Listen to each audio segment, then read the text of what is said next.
Hello, welcome back to the channel. It's me, Emmy the Cat Lady, and you join me back here in Nuka-World for the next creature, which is the Gazelle. So I've got 4 of them here just to kind of hang out while we've got a wee bit of a thunderstorm going on, but never mind. So Gazelles are another new ruminant that's been added by the Nuka-World DLC, and they are mutated from the real world animal. So gazelles are part of the antelope family, which is a subfamily of the Bovidae family, which is the cloven-hoofed ruminants. We've already talked about quite a few members of the Bovidae family. Cattle with the Brahmin, deer, the radstag, sheep, the bighorners, and the buffalo, which is the Brahmaluff. So quite a number of them, and oh yeah, there's still one of the Brahmaluff over there. Gazelles are typically found in Africa's deserts, grasslands and savannas, as well as the southwest and central Asia and the Indian subcontinent. The best known gazelle species and the most likely candidate for these guys is going to be the Thomson's gazelle, Eudorcus thomsonii. They're quite small in stature, and these guys are kind of the same, really. So their sort of height to the shoulders is typically 60 to 110 centimetres or 23 to 43 inches. Distinctive kind of dark flank stripes, and they have quite an impressive eyeliner game going on as well on their faces. The males have these long curved horns, and they live in fairly large herds, grazing on easily digestible plants and leaves. They're extremely fast as well, so they do fall into the top 4 fastest land animals in Africa, reaching speeds of 50 to 55 miles per hour, which is quite impressive. They're only outrun by the pronghorn springbok, which are kind of related antelope species, and of course the cheetah. So cheetah are the main predator of the gazelle, so it's quite common that cheetah at least can run faster than them, so they typically, that's their main diet is gazelle. And an interesting side note, if you watched Zootopia or Zootropolis, the film has different names depending on where you are in the world. The pop star that was voiced by Shakira is a Thomson's gazelle, so presumably that means that their hips don't lie. Who knows? But yes, so let's talk about the gazelles in Nuka-World. So they have evolved to, or mutated to have 2 heads, just like all the other large ruminants that we've discussed so far, and they are a bit like the radstags, that they have developed these 2 extra kind of not very useful limbs as well. They're missing most of the fur. You can see lots of kind of bald patches, and they also don't seem to have any eyes. They seem to have empty spaces where their eyes should be, but they don't really seem to have any eyes, which is kind of interesting. I don't know why that would be, but we know that they probably come from the genetic manipulator that's at the Safari Adventure, so probably something maybe went wrong there with the genetics, who knows. But they don't seem to have eyes, but they still have quite good perception. You'll generally encounter them in small groups, kind of like this, so it's 3 or 4 of them kind of grazing together, but they tend to run when they detect you. They don't really attack unless you've managed to cripple their limbs and you get close enough, then they can, but they don't really do a lot of damage, and they only have a small amount of damage resistance themselves. You can see, I mean, even level 60, 10 damage resistance and 20 energy resistance, so they are pretty weak in terms of combat, and they're very unlikely to attack you directly. If you do kill them, then you get some gazelle meat, which I may or may not have. I don't know. Right, okay. Sorry, guys. Someone had to be a sacrifice.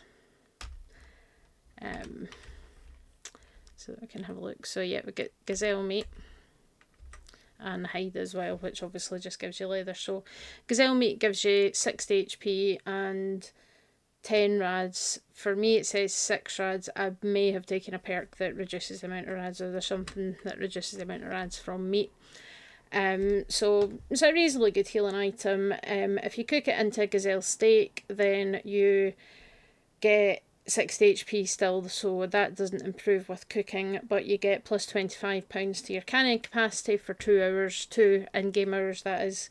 And it can be more useful than rad stag meat because the gazelles are quite plentiful, and especially if you, so yeah, you find them all over the place, but especially common here. And once you've completed the quest and dealt with all the gator claws, then you can switch on the genetic replicator machine that's under the visitor centre here, and it'll just keep spawning more and more of the gazelles, so it means that they are quite plentiful and you can go around and gather them and hunt them to your heart's content, really, and that gives you plenty of food. So especially a useful one if you're playing in survival mode, because obviously you need to keep your food stocks and your carry capacity is limited in survival mode as well, so having the gazelle steaks can really make that much better. Oh, there's another dead gator claw. There's primate house. So yeah, we'll be talking about the gorillas very soon.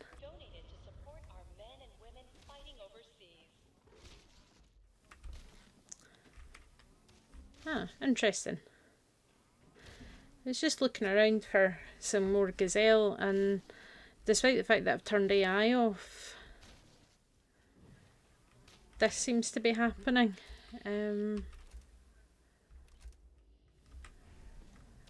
What? Must be a scripted event, but here we go. Totally unrelated, but we've got a gator claw riding on top of our Bramoloff, so this Bramoloff is just kind of hanging out with me. Must be a scripted event because I've turned AI off, so they should not be doing anything. But that just happened. So yeah, that was weird. That has to be like a scripted event with the gator claws, because like I haven't even just turned combat AI off, I've turned all AI off, so that's for killing the Bramoloff. You big bully. Anyway, yep, not quite what we were looking for, but that was kind of funny that happened.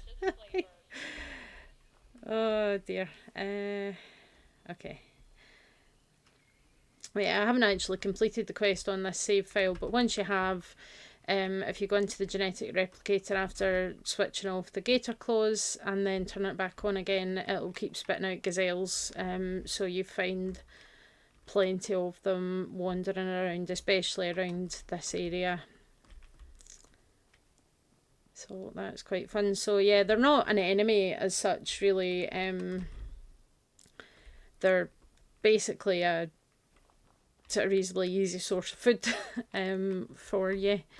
That's kind of their purpose, really, in the game, is just to be food sources. Ah, there's one. Hello. So there's not any, unlike some of the other creatures that we talked about, there's not any kind of tiers of gazelle where there's like, glowing ones and albino ones or anything. There's just gazelles, and then there's some domesticated ones that the pack have. But yeah, I think you commonly find them in this kind of parking lot area. There's a few of them dotted about here.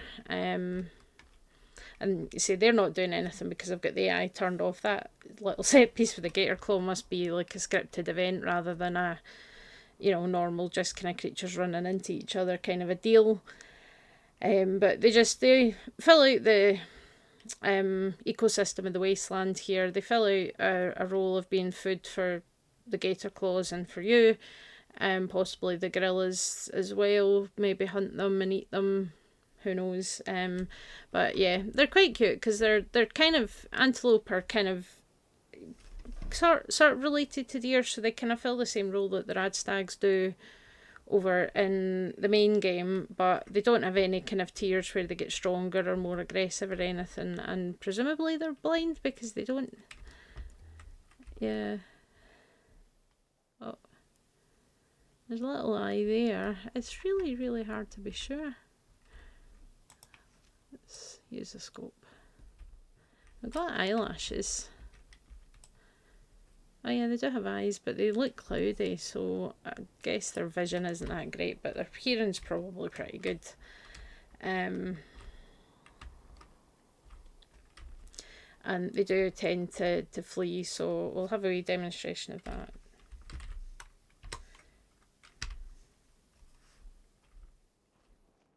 Oh.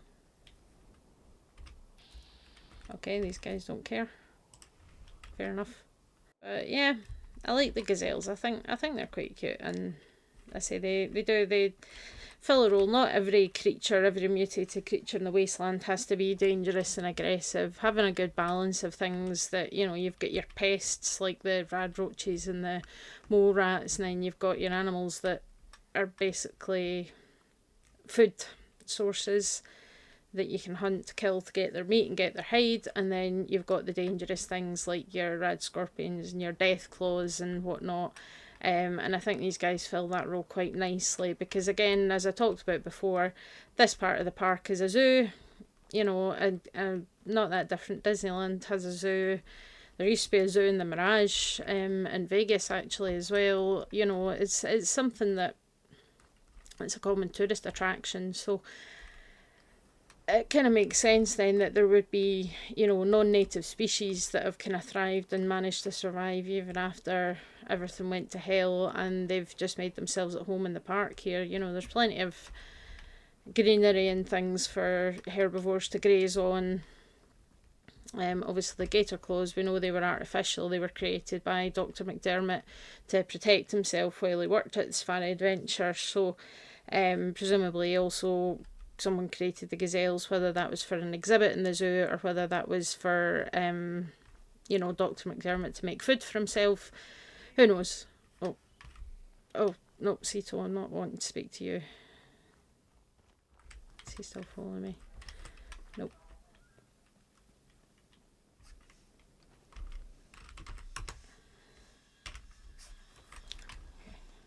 There we go.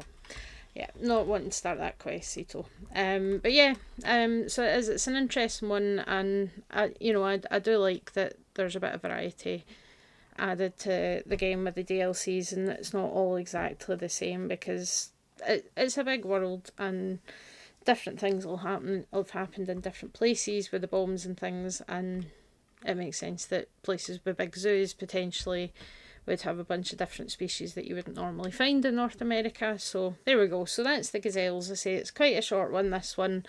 You know, they're not the most remarkable creatures in Nuka-World, especially when you compare them to like the gator claws and the Nuka-Lurks and, you know, that kind of thing.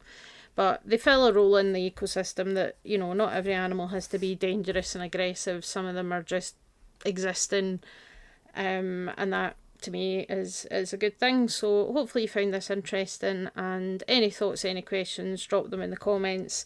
I did get a really good comment the other day actually on one of my videos about making a video about the ecosystem and how it all fits together and how likely these creatures would be to survive, and how it would all fit together in terms of the larger picture of the ecosystem. So I think that would be something to get into down the road, and I think that would be really, really interesting. But let me know your thoughts below, and if you want to see more, hit that subscribe button, and I'll catch you next time. Bye!